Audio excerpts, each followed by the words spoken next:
popoludne.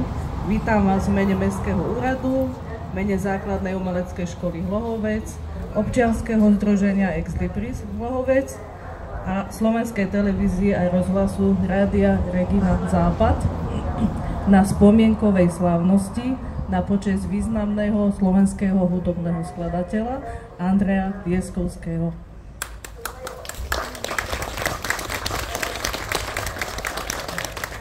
Pre našu základnú umeleckú školu je veľkou cťou a sme veľmi radi, že môžeme mať na našej budove pamätnú tabulu, túto kúsok odo mňa na ľavú stranu, od vás na pravú, Andreja Lieskovského, a rovnako sme veľmi radi, že dnes môžeme byť súčasťou spomienkovej slavnosti na nášho vzácneho rodáka. Vítajte, milí priatelia.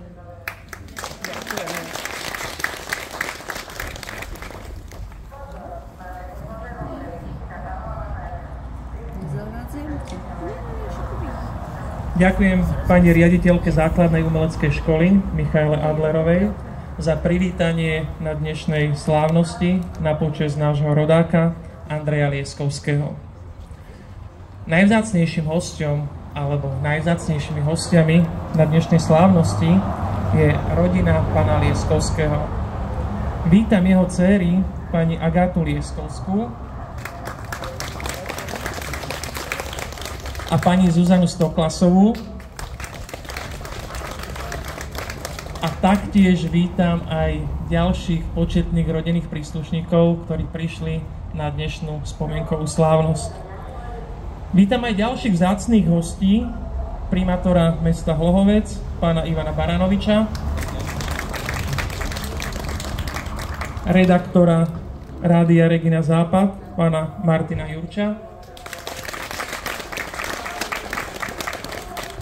Vítam dceru dvorného textára Andreja Lieskovského, tým textárom bol Vladimír Pospíšil, pani Ivetu Pospíšilovú.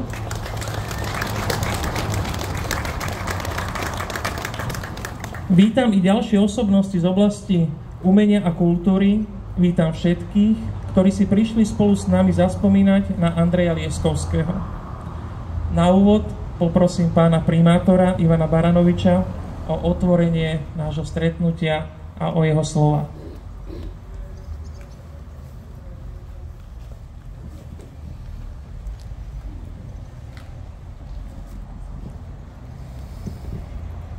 Dobre, ďakujem pekne za mikrofón. Vidíte, už aj ten rozhlas skončil.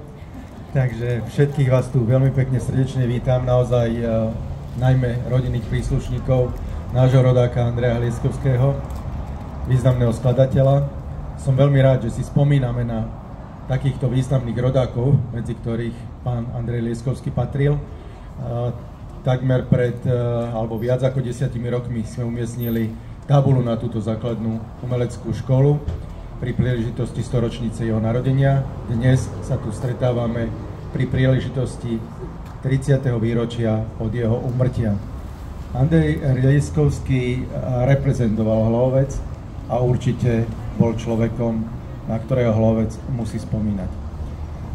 Veľmi pekne ďakujem organizátorom, ktorí sa spolu podielali na tejto spomienkovej aktivite alebo účasti.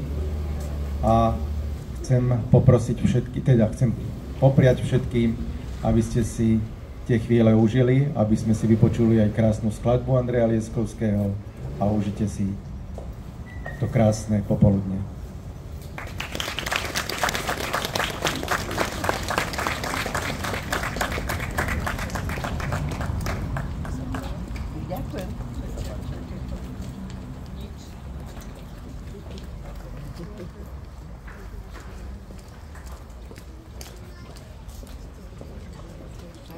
Dáme pani Pospíšilovú. Tu je. Ďakujem, pán Ďakujem.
Torovi za príhovor a taktiež ďakujem aj spevackému zboru Hlohovčatá, ktorý nám pod vedením pani Martiny Baračkovej zaspieval pieseň Andreja Lieskovského Nepoznám inú takú zem. Jedným z hlavných cieľov občianskeho združenia Ex Libris ad personam Hlohovec od kníh k osobnostiam Hlohovca je uchovávať pamiatku na významných ľudí, ktorí sa v Hlohovci narodili, alebo v ňom svojim pôsobením zanechali nezmazateľnú stopu. Andrej Lieskovský medzi nich nesporne patrí. V novembri 2013 sme si úctili 100. výročie jeho narodenia odhalením tejto pamätnej tabule na budove základnej umeleckej školy a vytvorili sme tak miesto, kde môžeme na ňo s úctou spomínať. V marci 2025 uplynulo 30 rokov od dňa, keď Andrej Lieskovský navždy dopísal svoje piesne. My dnes ale nebudeme smútiť.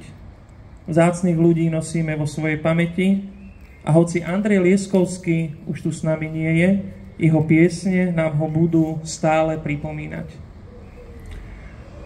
V tomto momente poprosím redaktora Slovenskej televízie a rozhlasu Rádia Regina Západ, pána Martina Jurča, aby ako prvý zaspomínal na to, aký bol Andrej Lieskovský skladateľ. Nech sa páči. Príjemné popoludne vám všetkým, ktorí ste prišli. Teším ma, že tu vidím mnohé známe tváre aj z rozhlasu.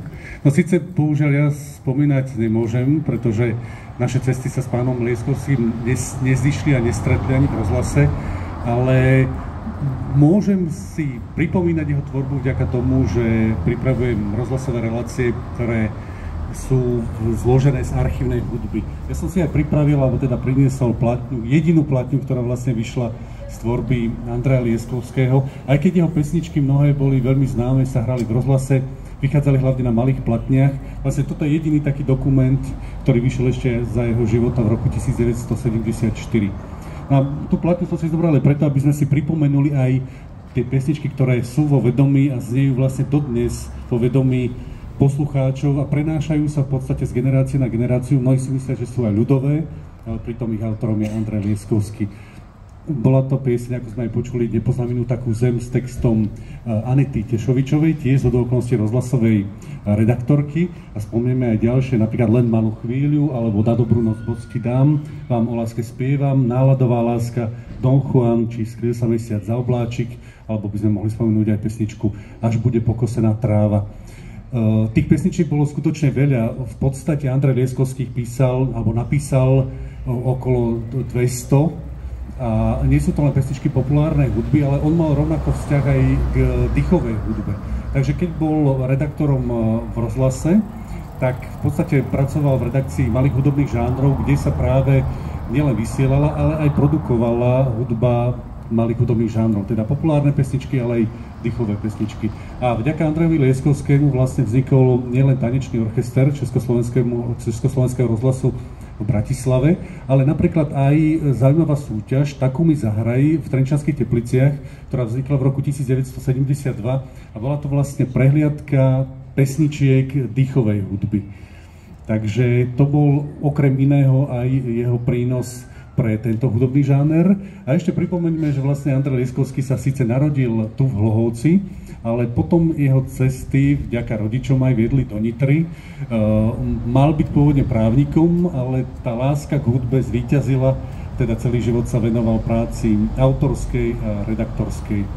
Ešte možno taká zaujímavosť, nedávno som mal jednu besedu s Ľubošom Zemanom, s textárom, ktorý napísal napríklad pesničku v Slovenských dolinách a Ľuboš Zeman síce bol myslím, dokonca 2 generácie mladší od Andreja Lieskovského, ale oni zdieľali spolu jednu kanceláriu v rozhlase. Takže Ladislav Gerhard, hudobný skladateľ, Ľuboš Zeman, textár a Andrej Lieskovský žili vlastne v tom mikropriestore a mohli si aj odovzdávať skúsenosti. A zaujímavé je teda, že Andrej Lieskovský a jeho tvorba nie je len taká čisto, môžeme povedať, že má tú slovenskú melodiku, ale ako aj hovorí Ľuboš Zeman, tak nájdeme tam niečo také aj pomaly z americkej hudby. napríklad Havana a mnohé ďalšie skladby. Je tam niečo také nepopísateľné, možno ešte do budúcna, to je úloha pre odborníkov, ktorí by možno nejako analyzovali, aká vlastne presná melodika, ako ju možno pomenovať, je v pesničkách Andreja Lieskovského. Takže som rád teda, že v tom roku 2013, keď sme sa tu presne takto zišli v tom novembri, tá nápad a myšlienka teda boli a sa ujali tu v Hlohovci a teda bola odhalená nielen táto pamätná tabuľa, ale vznikla aj taká brožúrka, kde bol celý súpis tvorby Andreja Lieskovského aj všetko z jeho života. A dúfam, že takto teda bude žiť nielen tu v Hlohovci a medzi Hlohovčanmi, ale teda cez rozhlasový éter aj vo vedomí poslucháčov aj naďalej a v ďalších generáciách. Takže ďakujem, že ste prišli a ešte teším sa na stretnutie nielen s potomkami Andreja Lieskovského, ale s vami tu, vďaka ktorým a vďaka teda vám táto spomienka teda žije ďalej. Takže ďakujem.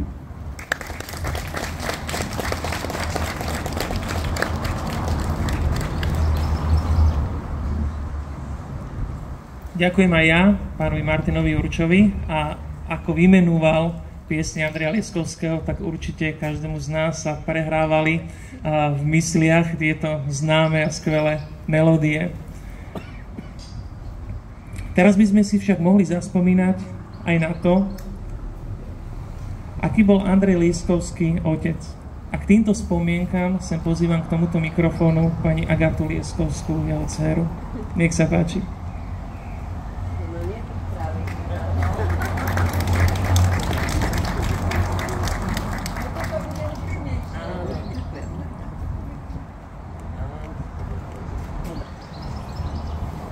Ešte. No, mne je ťažko bez otázok niečo hovoriť, ale neviem, čo by ste chceli, lebo už som... Martinko, pomôž mi, prosím ťa. Môj bývalý kolega, lebo ja som tiež v rozhlase strávila 42 rokov. Môj brat takisto v orchestri hral, takže... Poraď mi. Mohla by si nám povedať vlastne o tom, že ako to bolo u vás doma, keď vlastne otec písal.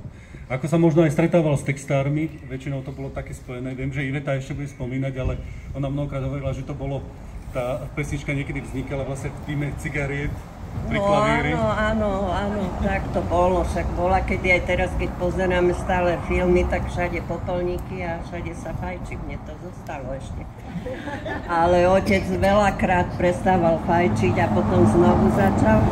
Ale u nás hlavne moja mama vytvorila maximálne podmienky otcovi, keď on mal náladu alebo ho kopla múza, tak muselo byť u nás ticho. Keď sme boli malí, tak mama išla s nami von a otec mal kľud. V spálni bol klavír a dve miestnosti od spálni a on tam potreboval mať kľud. No a potom s tými textármi, to si ani nepamätám, že by k nám domov chodievali, ale to sa asi väčšinou odohrávalo v rozhlase. Lebo tí ľudia chodili tam aj na nahrávky a asi tam, však tam vtedy bol taký iný režim pracovný, že aj sa posedelo, aj pokávičkovalo, pofajčilo, nie? Takže v podstate akurát to mi tak utkvelo v pamäti, že lebo tá pesnička sa musela tak kryštalizovať. A najprv vzniklo pár taktov a to sa omielalo doma, otec to furt vylepšoval tak, že to sa tak zakorenilo v tej pamäti, že potom, kedy som to počula aj v rádiu, už keď bola hotová, nahratá, tak nemusel nikto ani povedať, kto je autor, ale hneď som vedela, že z akej kuchyni pochádza. Ešte nám povedz, ako je to s tou americkou melodikou, alebo s tými vplyvmi. Boli tam nejaké? No áno, môj otec veľmi mal rád také latinsko-americké temperamentné záležitosti. On totiž, keď bol mladý a ešte nerobil v rozhlase, tak hrával aj po kaviarniach, po baroch v Bratislave ale v tých tanečných školách. On strašne veľa ľudí aj v Bratislave poznal, lebo z tých mladých jeho rovesníkov. Takže, čo bola otázka? Si vlastne zodpovedala, mal rád latinskoamerické melódie. Áno, a to vychádzalo aj z toho tanca, lebo on veľmi dobre vedel tancovať. A dokonca aj stepovať. Mal také papuče vtedy, čo sa nosili a doma, kde nebol koberec, boli iba parkety, tak stepoval jak Fred Astaire. No.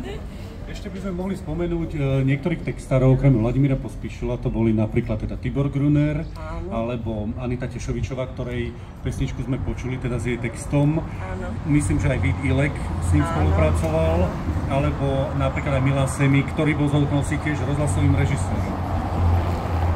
Semík? To si nepamätám, ale Tibor Gruner, ten tiež bol rozhlasák. Ono sa to vlastne rodilo v tom rozhlase, že tam bolo jedno celé poschodie hudobná redakcia a tam oni posedávali po kanceláriách, keď mali už po robote a jednoducho tam sa to všetko pieklo. A ešte Juliu Korelovú spomeňme, ktorá napísala pesničku Kamilu. No, to bola vlastne nejaká redaktorka, to si už Kamila Strelková to bola, spomeňme tiež. No, a to bolo vlastne, ten text bol šitý na ňu. To bola veľmi pekná pesnička. A je teda. Tak sme si na niektoré spomenuli. Tak ti ďakujem, Martin.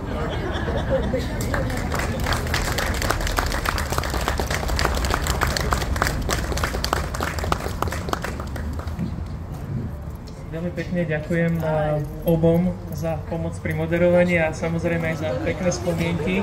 A naozaj tá výpoveď bola zo srdca. Tak ďakujem ešte raz veľmi pekne. A zároveň ste mi aj pomohli, aby som premostil k ďalšej otázke a k nášmu ďalšiemu hostovi, pretože sa budeme rozprávať aj o Vladimirovi Pospíšilovi, dvornom textárovi Andreja Lieskovského a ja sem pozývam jeho dceru pani Ivetu Pospíšilovú, nech si zaspomína na túto spoluprácu.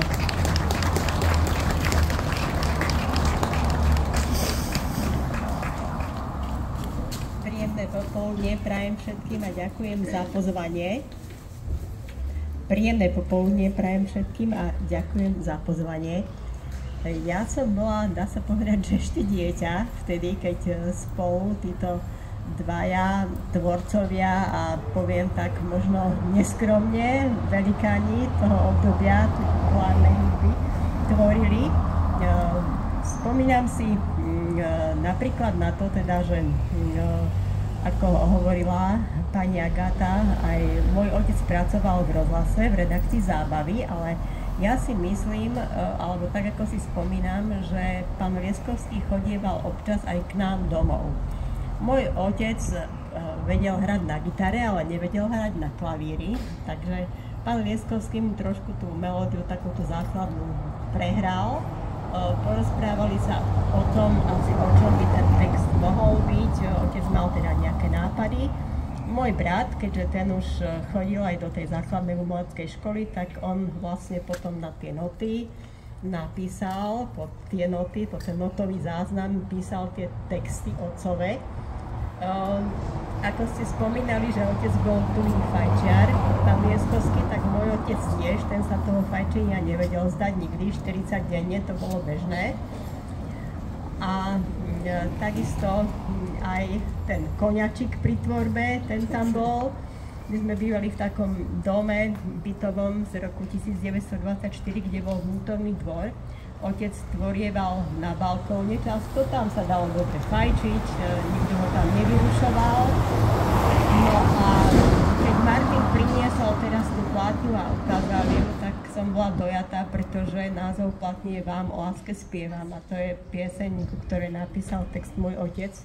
Takisto ako napríklad k Havane, čo bolo vtedy to obdobie toho latinsko-amerického rytmu také populárne a aj tá naša spolupráca vtedy s Kubou bola taká aktuálna a teda aj tie ďalšie, dá sa povedať, že hity spolu napísali.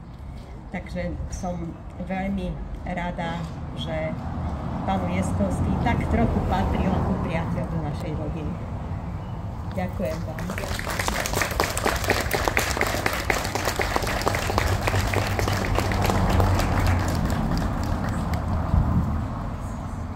Ďakujem za milé slova pani Pospíšilovej, pani Lieskovskej, ale aj pánovi Jurčovi. V mene občianskeho združenia Ex Libris a Personam Hlohovec ďakujem za spoluprácu pri tomto podujatí a tiež aj za podporu pri jeho organizácii mestu Hlohovec, základnej umeleckej škole v Hlohovci, Únii žien v Hlohovci i Slovenskej televízie a rozhlasu, Rádiu Regina Západ. Ďakujem všetkým, ktorí ste prišli zaspomínať na nášho rodáka. Toto krásne popoludne uzatvoríme ako inak spevom a piesňou. A poprosím žiakov pani učiteľky Zuzany Okienkovej, Alessandra Jakopína, Dominiku Polákovú a Nelku Drímajovú, ktorí zaspievajú piesne Andreja Lieskovského Môj manžel a Na dobrú noc bosk ti dám. Ďakujeme ešte raz veľmi pekne a tešíme sa na ďalšie podujatia občianskeho združenia Ex Libris a Personam Hlohovec. Ďakujem za pozornosť.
so mnou.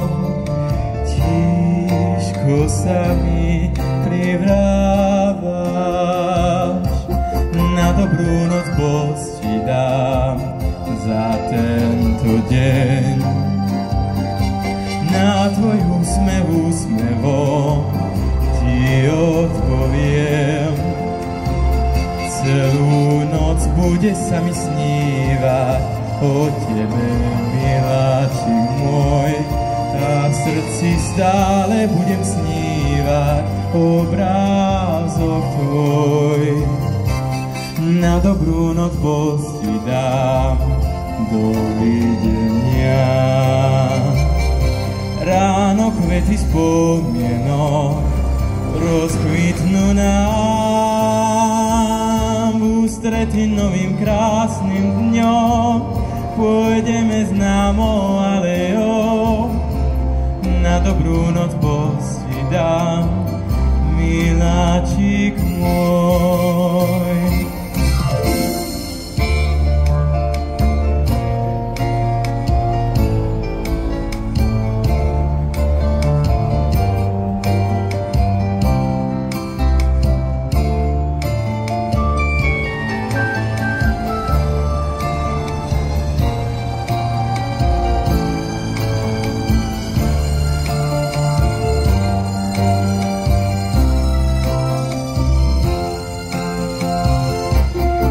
Dobrú noc bosť ti dám, dovidenia.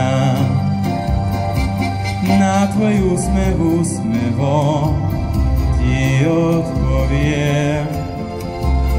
Celú noc bude sa mi snívať o tebe, miláčik môj, a v srdci stále budem skrývať obrázok tvoj. Na dobrú noc bosť ti dám, dovidenia.